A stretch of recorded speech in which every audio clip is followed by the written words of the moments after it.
Academic Authorship with Integrity by Tara Brabazon.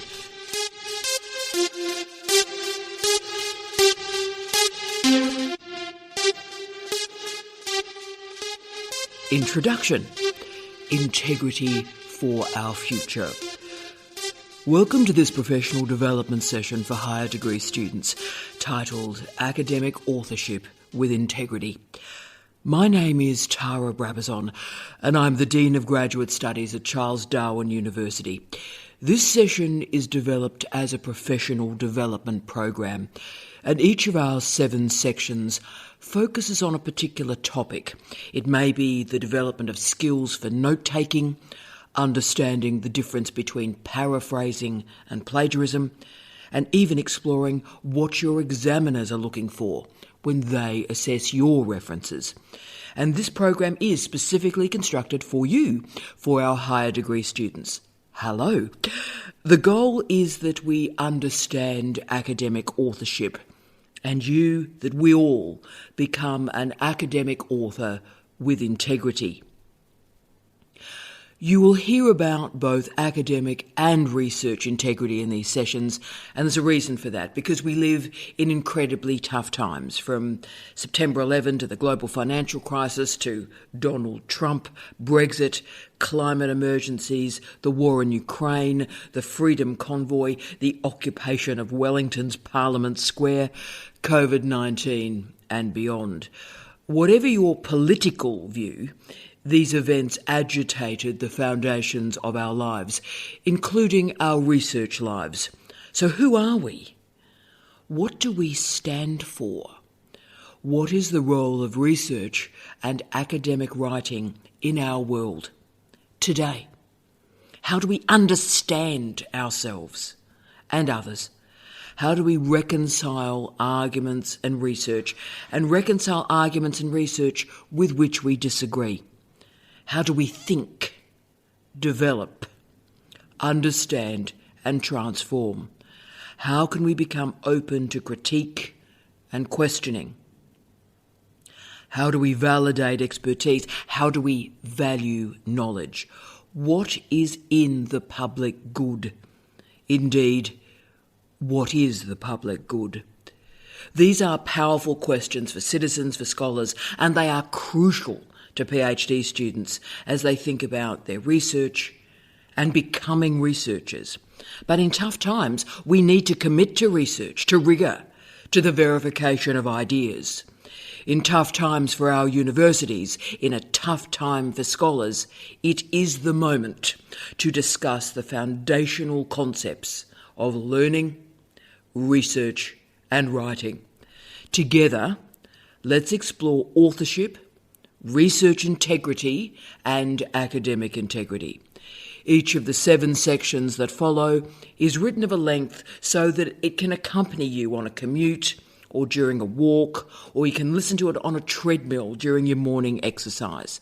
So let's walk together and think about academic authorship with integrity.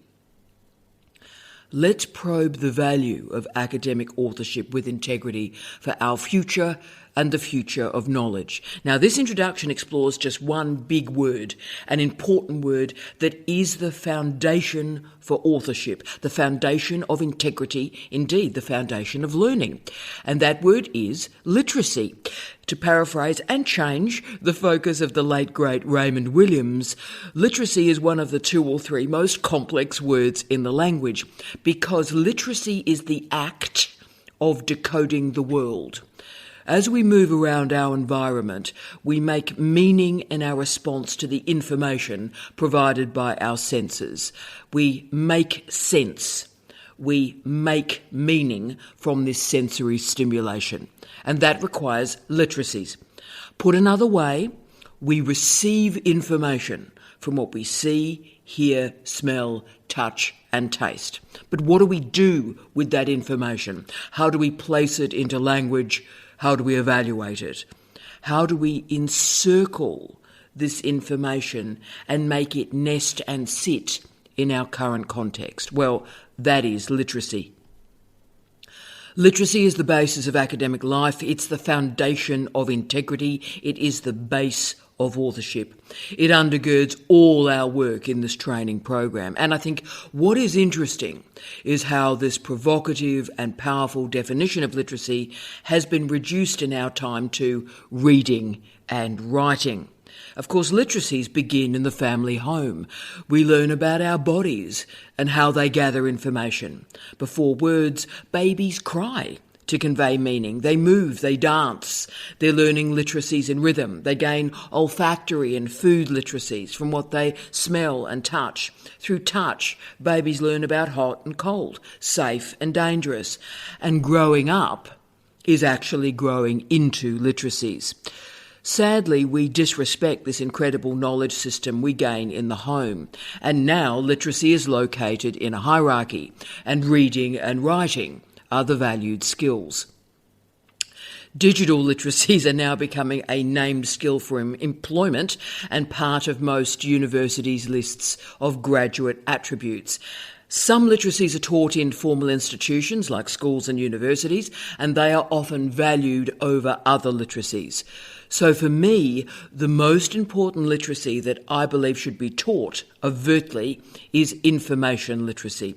It refers to the capacity of a human to learn the skills to learn.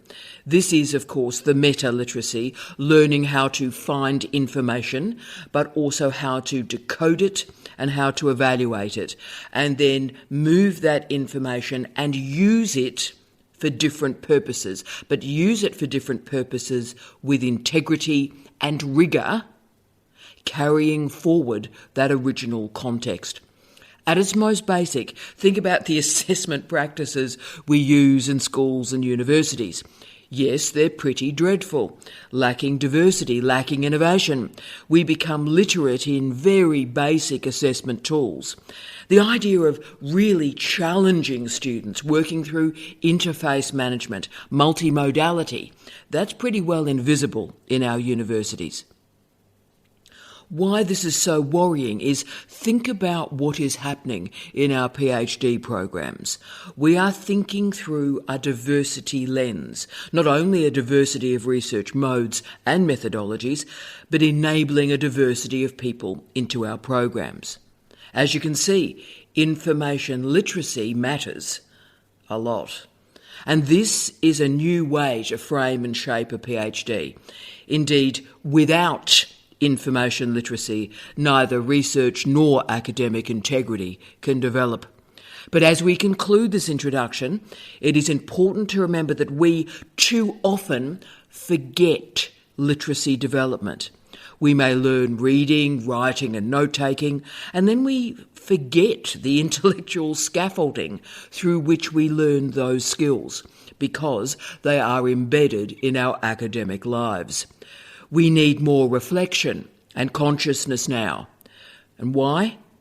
Well, research codes of conduct around the world are transforming.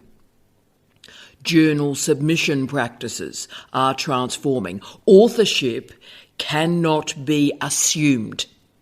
It must be proven. It must be verified against very clear criteria. It is the time that we reveal the scaffold of our learning, that we talk about experiments, we talk about fieldwork, and we are accountable for our lab books, our fieldwork notes. We are accountable that our referencing is rigorous, current, and precise. The time for sloppiness, for excuses, for adding your name to a mate's paper, or our mate adding their name to your paper has gone. Lab courtesy has gone. Authorship cartels have gone. We must demonstrate how our research is actioned in and through our authorship. So let's begin our journey through academic authorship with integrity.